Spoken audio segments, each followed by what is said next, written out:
These are the sights and sounds that many have never experienced in person. But that can change for you this weekend. 3 seats in the radio room, and then there's 2 seats behind the pilots. We built about 12,000 of these, and there's 11 that are flyable.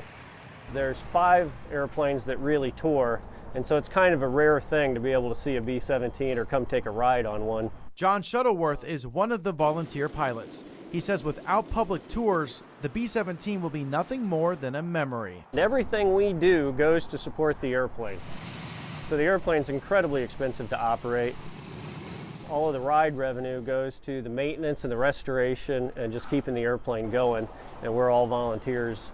As you walk down the fuselage of the airplane, you'll see original radio equipment, desks, seats, even turrets. Much of the aircraft is untouched from its production in the late 1930s and 1940s. In fact, you can even take pictures from the top hatch, which is left open during flight.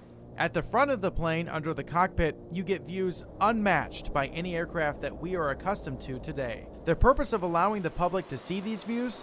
To honor those who used this aircraft in combat. 47,000 airmen went down with the B-17, and so we operate the airplane to share that story and share that sacrifice. The men who flew these planes into combat during World War II, at least those who are left, are now well into their 90s. For some, seeing this aircraft for the first time in over a half a century can be magical.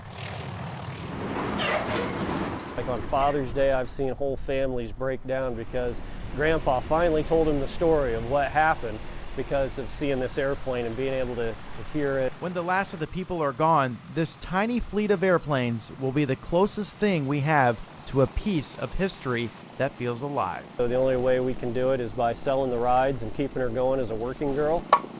When people no longer value that and no longer see that they want to do that, unfortunately she'll go quiet.